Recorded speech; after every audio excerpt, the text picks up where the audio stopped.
नमस्कार दोस्तों, बीके जी के क्लासेस में आप सभी का स्वागत है। आइए आज हम अध्ययन करते हैं भारतीय संविधान की प्रमुख अनुसूचियाँ। इसकी पिछली वाली क्लास में हमने देखा था कि भारतीय संविधान के भाग, भारतीय संविधान में कुल कितने भाग हैं, आपने उसका अध्ययन किया। आज हम देखते हैं कि अनुसूचियाँ कितनी हैं और इनका विवरण किस प्रकार से है और इन्हें किस तरह से याद रखा जाता है, हम इसके बारे में भी चर्चा करेंगे। आइए देखते हैं। मूल संविधान में 8 अनुसूचियाँ थी, वर्तमान में अनुसूचियों की संख्या 12 है। यहाँ पे ये जानते हैं कि जब हमारा संविधान बना था उस समय अनुसूचियों की संख्या 8 थी, लेकिन उसमें 4 नए अनुसूचियाँ जोड़े गए हैं और जिनसे उनकी संख्या 12 हो गई है। यानी वर्तमान के संविधान में अनुसूचियों की कुल संख्या जो है वह 12 है। एक एक करके देखते हैं कि उनमें क्या क्या है। पहली अनुसूची, संघ व राज्य क्षेत्र। इसमें भारत के कुल 28 राज्य और 9 केंद्र शासित प्रदेशों के बारे में उल्लेख किया गया है। उनके क्षेत्रों, उनकी सीमाओं के बारे में, उनके नामों के बारे में उल्लेख किया गया है। यह पहली अनुसूची है। दूसरी अनुसूची, अब देखिए, दूसरी अनुसूची में वेतन, भत्ता, पेंशन है।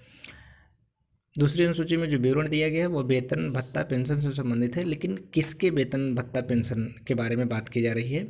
इसके अंतर्गत भारत के प्रमुख पदाधिकारियों यथा राष्ट्रपति, राज्यपालों, लोकसभा अध्यक्ष, उपाध्यक्ष, राज्यसभा के सभापति, उपसभापति, विधानसभा के अध्यक्ष और उपाध्यक्ष, विधान परिषद के सभापति व उपसभापति, उच्चतम न्यायालय और उच्च न्यायालय के न्यायाधीशों तथा भारत के नियंत्रक एवं महालेखा परीक्षक, जिसे कैग कहते हैं, इन सबको प्राप्त होने वाले वेतन, भत्ता, पेंशन के बारे में विवरण दिया गया है। यानी जो दूसरी अनुसूची है उसमें वेतन, भत्ता, पेंशन के बारे में उल्लेख किया गया है, जो भारत के उच्च अधिकारी हैं उनके बारे में। तीसरी अनुसूची में देखते हैं। तीसरी अनुसूची में शपथ और प्रतिज्ञान का प्रारूप है। यानी तीसरी अनुसूची में हमारे उच्च अधिकारियों द्वारा, यानी देश के उच्च अधिकारियों द्वारा लिए जाने वाले शपथ का विवरण है। ध्यान देने वाली बात यहाँ यह है कि राष्ट्रपति, उपराष्ट्रपति और राज्यपाल को लेने वाले जो शपथ लिए जाते हैं उनका विवरण अलग से दिया गया है, तीसरी अनुसूची में नहीं दिया गया है। तीसरी अनुसूची में किन के बारे में दिया गया है? संसद के सदस्यों व संघ के मंत्रियों, उच्चतम न्यायालय और उच्च न्यायालय के न्यायाधीशों, राज्य विधानमंडल के सदस्यों व मंत्रियों, भारत के नियंत्रक एवं महालेखा परीक्षक को ली जाने वाली शपथ का विवरण तीसरी अनुसूची में दिया गया है। अनुच्छेद 60 के तहत राष्ट्रपति के द्वारा ली जाने वाली शपथ, अनुच्छेद 69 के तहत उपराष्ट्रपति द्वारा ली जाने वाली शपथ और अनुच्छेद 159 के तहत राज्यपाल द्वारा ली जाने वाली शपथ का अलग से प्रावधान किया गया है। आइए देखते हैं चौथी अनुसूची। चौथी अनुसूची में राज्यसभा सीटों का बंटवारा दिया गया है। यानी किस राज्य में कितनी राज्यसभा सीटें होंगी उनके बारे में विवरण दिया गया है। इसके अंतर्गत सभी 29 राज्यों और 2 संघ शासित क्षेत्रों के राज्यसभा में प्राप्त होने वाले प्रतिनिधित्व का विवरण दिया गया है कि किनको कितना दिया जाएगा सीट। राज्यसभा में आपको पता है कि कुल सीटों की संख्या अधिकतम जो हो सकती है वो 250 हो सकती है। इस समय कुल सीटों की संख्या 245 है, जिसमें 233 सीटें विभिन्न राज्यों को आवंटित हैं और 12 सीटें जो है वह राष्ट्रपति द्वारा मनोनीत करके भरी जाती हैं। तो 233 सीटें जो दी गई हैं वह किस राज्य में कितनी होंगी, इनका विवरण चौथी अनुसूची में दिया गया है। आपको यह भी याद रखना है कि सर्वाधिक 31 सीटों वाला प्रदेश जो है वह उत्तर प्रदेश है। अब देखते हैं पांचवी अनुसूची में। पांचवी अनुसूची अनुसूचित क्षेत्रों और अनुसूचित जनजातियों के प्रशासन व नियंत्रण के बारे में दिया गया है कि जो भी अनुसूचित क्षेत्र हैं उनके प्रशासन व नियंत्रण के बारे में उपबंध किया गया है पांचवी अनुसूची में।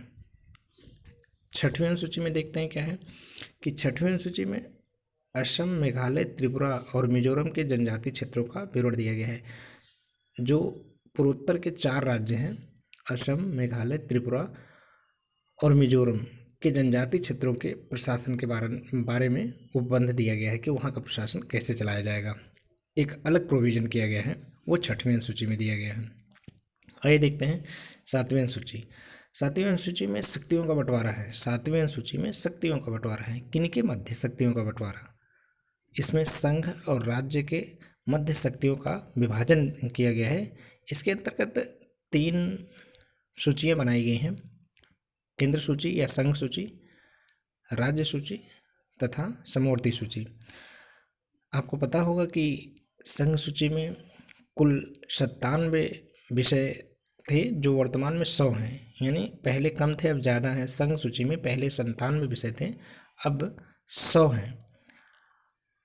इन पे विधि बनाने का अधिकार, इन पे कानून व नियम बनाने का अधिकार सिर्फ और सिर्फ संसद को दिया गया है, यानी संघ को दिया गया है।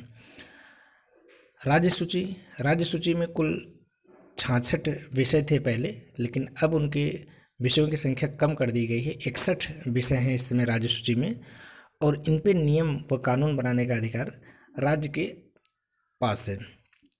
समवर्ती सूची में कुल 47 विषय थे, लेकिन वर्तमान में इसमें 52 विषय हैं। पहले 47 विषय थे, लेकिन अब इस समय 52 विषय हैं जिन पे नियम, कानून व विधि बनाने का अधिकार संसद को भी है और राज्य को भी है, यानी संघ को भी है और राज्य को भी है। लेकिन यदि दोनों नियम कानूनों में कोई भी विवाद की स्थिति उत्पन्न होती है तो संघ द्वारा बनाए गए नियम ही माने जाएंगे, लागू किए जाएंगे। अब आइए देखते हैं 8वीं अनुसूची में। 8वीं अनुसूची में आपको पता है कि भाषाओं के बारे में उल्लेख दिया गया है कि भारत में कुल कितनी भाषाओं को दर्जा प्राप्त कराया गया है, जिन्हें भारत के संविधान में शामिल किया गया है। वो कुल मूल रूप से उसमें 14 भाषाएं थी। जब संविधान बना तो उस समय जो भाषाएं शामिल की गई वो 14 थी, लेकिन वर्तमान में इनकी संख्या 22 है। याद रखने वाली बात यहाँ यह है कि 2004 में 4 भाषाएं जोड़ी गईं, जो सबसे अंतिम रूप से जोड़ी गई हैं। संथाली, डोगरी, मैथिली तथा बोडो को 92वें संविधान संशोधन द्वारा 8वीं अनुसूची में जोड़ी गई। सबसे महत्वपूर्ण बात यह है कि 8वीं अनुसूची में अंग्रेजी भाषा का उल्लेख नहीं किया गया है, लेकिन फिर भी यह मिजोरम राज्य का राजभाषा बनाया गया है। अंग्रेजी इन 22 भाषाओं में शामिल नहीं है, लेकिन फिर भी मिजोरम ने इसे राजभाषा का दर्जा दिया है। आप चाहें तो 8वीं अनुसूची की भाषाओं को याद रख सकते हैं, लेकिन बहुत ज़रूरी नहीं है। फिर भी आपको ये याद रखना है कि 2004 में अंतिम रूप से संथाली, डोगरी, मैथिली तथा बोडो को 8वीं अनुसूची में 22 भाषाओं में शामिल किया गया है। आगे देखते हैं 9वीं अनुसूची में क्या है। 9वीं अनुसूची में आपको पता होगा कि जब संविधान में प्रथम संविधान संशोधन किया गया उस समय कुछ ऐसे प्रावधान किए गए जिनको न्यायालय में चुनौती नहीं दी जा सकती, यानी कुछ अधिग्रहण के नियम बनाए गए, भूमि अधिग्रहण के नियम और अनेक नियम बनाए गए कि जिनको न्यायालय में चुनौती नहीं दी जा सकती। प्रथम संविधान संशोधन 1951 के द्वारा यह जोड़ी गई है और इसमें कुल 284 अधिनियम हैं। 10वीं अनुसूची में देखते हैं क्या है। दल बदल से संबंधित दल बदल, आपको पता होगा जब राजीव गांधी की सरकार बनी थी उस समय बहुत से नेता इस दल से उस दल में, उस दल से उस दल में जाने लगे थे, जिससे सरकार संकट अवस्था में आ गई थी। तो उस समय एक 10वीं अनुसूची बनाई गई और उसमें दल बदल रोक संबंधी नियम बनाए गए, जिसे 92वें संविधान संशोधन यानी 52 संविधान संशोधन 1985 के द्वारा जोड़ा गया। इसमें आपको याद रखने वाली बात यह है कि यदि दल बदल से संबंधित कोई भी विवाद या निर्भरता वाला प्रश्न उठता है सदस्यों के प्रति, तो उसका जो समाधान है, किसको निर्हरित घोषित किया जाए, किसको न किया जाए, उसका जो डिसीजन करता है, निर्णय करता है, अंतिम रूप से अध्यक्ष या सभापति करता है। आगे देखते हैं 11वीं अनुसूची। 11वीं अनुसूची में पंचायतों को शक्तियां और प्राधिकार कैसे पंचायतें काम करेंगी, जो पंचायतें हमारे देश में चलाई जा रही हैं ग्राम स्तर पर, वो किस प्रकार से कार्य करेंगी, इनका विवरण 11वीं अनुसूची में दिया गया है। और इसमें कुल 29 विषय प्रदान किए गए हैं और इसे 73वें संविधान संशोधन 1992 के द्वारा जोड़ा गया है। 73वें संविधान संशोधन 1992 के द्वारा जोड़ा गया है। आइए देखते हैं 12वीं अनुसूची, जो अंतिम अनुसूची है। नगर पालिकाओं की शक्तियों का उल्लेख है इसमें। 12वीं अनुसूची में नगर पालिकाओं की शक्तियों का उल्लेख दिया गया है। इसके अंतर्गत शहरी निकाय क्षेत्र को कार्य करने के लिए कुल 18 विषय प्रदान किए गए हैं।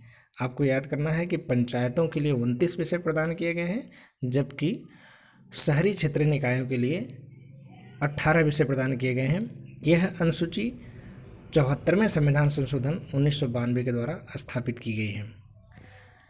यदि वीडियो दोस्तों आप लोगों के लिए लाभप्रद है, आपकी परीक्षाओं की दृष्टि से जो वीडियो बनाया गया है, आपको यदि यह लाभ पहुंचाता है तो निश्चित ही इस वीडियो को और लोगों तक पहुंचाएं, लाइक करें, कमेंट करें। धन्यवाद दोस्तों।